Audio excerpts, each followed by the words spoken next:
राज्य दर राज्य असदुद्दीन ओवैसी की पार्टी एआईएमआईएम अपना कुनबा बढ़ाने की कोशिश कर रही है। दिल्ली के बाद ओवैसी की नजरें बिहार और पश्चिम बंगाल के चुनाव पर है।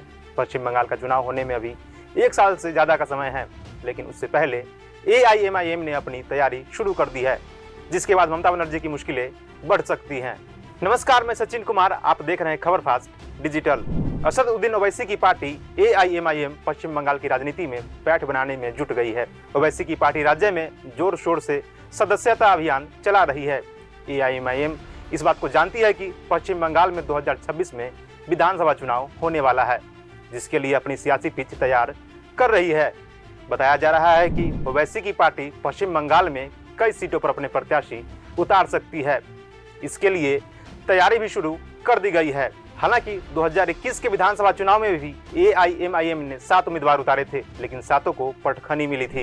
ये सच है कि असदुद्दीन ओवैसी की पार्टी इस कदकाठी की नहीं है कि कोई भी राज्य में अकेले दम पर सरकार बना ले, लेकिन किसी भी क्षेत्रीय दलों का समीकरण बिगाड़ने का दमखम रखती है। 2020 के बिहार विधानसभा चुनाव में ओवैसी की पार्टी ने 5 सीटें जीती थी और राजद को नुकसान पहुंचाया था। महाराष्ट्र में भी ओवैसी के 1 विधायक हुआ करते थे। ऐसे में ओवैसी पश्चिम बंगाल के वोटरों में संधमारी कर टीएमसी यानी ममता बनर्जी का बंटाधार कर सकते हैं।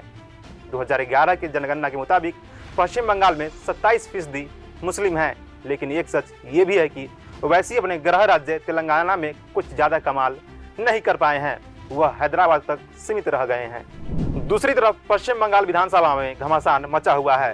भाजपा और टीएमसी में जमकर नोकझोंक देखने को मिल रही है। राज्य में मुख्य विपक्षी दल के नेता और भाजपा के दिग्गज शुभेंदु अधिकारी को सदन से निलंबित कर दिया गया है, जिसके बाद वह बुरी तरह से टीएमसी पर भड़के हुए हैं। शुभेंदु अधिकारी ने कहा कि एक बार राज्य में बीजेपी की सरकार आ जाने दो, हम भी टीएमसी के सभी मुस्लिम विधायकों को उठाकर सड़क पर फेंकवा देंगे। मौजूदा स्थिति की बात करें तो पश्चिम बंगाल में सत्ताधारी टीएमसी के पास 225 और भाजपा के पास 65 विधायक हैं। जाहिर है कि ये फासला बहुत बड़ा है, लेकिन जिस तरह से भाजपा एक के बाद एक राज्यों में अपना परचम लहरा रही है, उससे यह स्पष्ट होता है कि पश्चिम बंगाल में भाजपा सबको चौंका सकती है। खुद अमित शाह कई मौकों पर बोल चुके हैं कि पश्चिम बंगाल का विधानसभा चुनाव जीतना हमारा लक्ष्य है। अब ये देखने वाली बात होगी कि ओवैसी की पार्टी एआईएमआईएम के इस कदम से टीएमसी को कितना नुकसान पहुंचता है, और अगर नुकसान पहुंचता है तो क्या भाजपा इसका फायदा उठा पाएगी।